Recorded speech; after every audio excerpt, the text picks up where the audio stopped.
Saudações a todas as irmãs e irmãos de nossas comunidades. Partilharemos algumas considerações da liturgia do 22º domingo do tempo comum, que nos propõe uma reflexão sobre a lei. A lei de Deus indica ao ser humano o caminho a seguir.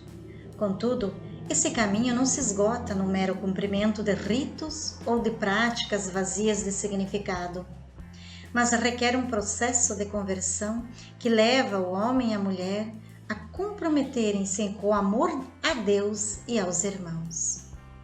A primeira leitura é tirada do 4º capítulo do livro do Deuteronômio. Esse capítulo é um texto redigido muito provavelmente na fase final do exílio do povo de Deus na Babilônia.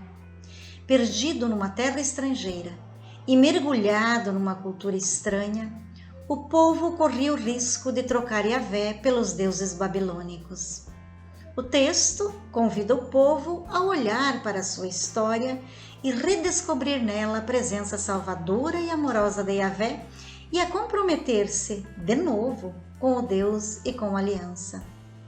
Esse Deus que no passado interveio na história para libertar Israel é o mesmo Deus que agora oferece ao povo leis e preceitos. Mas, por que é que Israel deve acolher e praticar essas leis que Deus lhe propõe? Em primeiro lugar, como forma de gratidão. Essa é a resposta de Israel a esse Deus libertador que 1000 vezes agiu no passado para salvar o seu povo. Em segundo lugar, porque as leis e os preceitos do Senhor são um caminho que conduz o povo pela estrada da felicidade e da liberdade. Israel deve, contudo, ter cuidado para não adulterar as leis e preceitos que Deus lhe propõe. Na verdade, há sempre esse perigo, o de adaptarmos a palavra de Deus de forma que ela sirva aos nossos interesses. A segunda leitura da carta de Tiago elenca vários aspectos relacionados com a forma de como os cristãos devem ver e acolher a palavra de Deus. Destacamos 3 pontos dessa leitura. 1. A palavra de Deus é um dom que o Pai das Luzes oferece ao ser humano. 2. A escuta e o acolhimento da palavra deve conduzir à ação, à conversão, à mudança, a fim de que o ser humano abrace uma vida segundo a vontade de Deus. 3. A escuta da palavra de Deus nos leva a passar de uma religião ritual e legalista para uma religião de efetivo compromisso com a realização do projeto de Deus e com o amor dos irmãos. E no Evangelho de Marcos, a cena que nos é proposta nesse domingo mostra-nos precisamente a reação dos fariseus e dos doutores da lei à ação de Jesus. No contexto judaico, quem infringia, mesmo involuntariamente, as regras de pureza, colocava-se a si próprio numa situação de marginalidade e de impureza.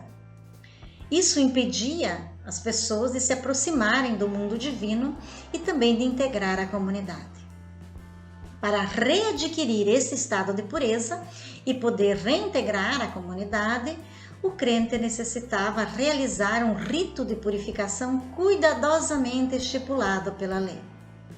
Na opinião dos rabis de Israel, existia uma lista imensa de coisas que tornavam o ser humano impuro e que o afastavam da comunidade do povo santo de Deus. Daí a obsessão com os rituais de purificação que deveriam ser cumpridos a cada passo da vida diária. Um desses ritos consistia na lavagem das mãos antes das refeições. E é interessante acentuarmos que nesse tempo de pandemia, a lavagem das mãos torna-se uma prática de medida sanitária, juntamente com o uso da máscara e do distanciamento, é orientada para se evitar o contágio do coronavírus. E devemos sim lavar as nossas mãos com água e sabão e higienizá-las com álcool várias vezes ao dia. Assim cuidaremos de nós mesmos e dos outros também. Esta ideia de lavagem das mãos para o cuidado, para não se contagiar com o vírus, não condiz com a dos fariseus e doutores da lei do tempo de Jesus. Para eles, a purificação das mãos antes das refeições não era uma questão de higiene, mas uma questão religiosa. Quem não lavava as mãos tornava-se indigno de participar do mundo divino, como já falamos anteriormente. Os fariseus, testemunhando como os discípulos comiam sem realizar o gesto ritual de purificação, ficaram escandalizados e referiram o caso a Jesus. Provavelmente a história serviu aos fariseus para sondar Jesus e para averiguar a sua ortodoxia e o seu respeito pela tradição dos antigos. Direcionando-se primeiramente a esses fariseus, Jesus parte da escritura e da análise da praxis dos mesmos e denuncia essa vivência religiosa que aposta apenas na repetição de práticas externas e formalistas, mas que não se preocupa com a vontade de Deus. Afirma ainda que as doutrinas que ensinam não passam de preceitos humanos, pois pensa-se numa religião vazia e estéril, que não vem de Deus, mas que foi inventada pelos homens. São hipócritas porque apostam na religião dos ritos estéreis, interessando-lhes mais o parecer do que o ser, a materialidade do que a essência das coisas. Eles cumprem as regras de fato, mas não amam. Esta religião é uma mentira, ainda que se revista de ares muito santos e muito piedosos. Depois de falar aos judeus, Jesus dirige-se à multidão e formula o princípio decisivo da autêntica moralidade. Não há nada fora do ser humano que, ao entrar nele, possa o tornar impuro.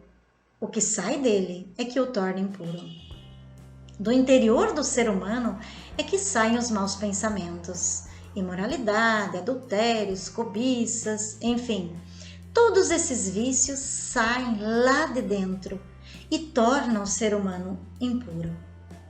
O dito de Jesus refere-se naturalmente a dois circuitos diversos. O do estômago, onde entram os alimentos que se ingerem, e o do coração, de onde saem os pensamentos, os sentimentos, as ações. Os alimentos que entram no estômago não são fonte de impureza. Os pensamentos e as ações mais que saem do coração do ser humano é que são fonte de impureza. Afastam o homem e a mulher de Deus e da comunidade também. Na antropologia judaica, o coração é o interior do ser humano, em sentido amplo. E é aí que está a sede dos sentimentos, dos desejos, dos pensamentos, dos projetos e das decisões. É nesse centro vital, de onde tudo parte, que é preciso atuar. A liturgia de hoje nos lembra, então, que a verdadeira religião não passa, portanto, pelo cumprimento de regras externas, mas passa, sim, por uma autêntica conversão do coração, que leva o homem e a mulher a assumirem os valores do reino. A verdadeira preocupação do crente deve ser a de moldar o seu coração, a fim de que os seus sentimentos, os seus desejos e ações se concretizem no dia a dia, na escuta atenta à palavra de Deus e no amor aos irmãos e irmãs.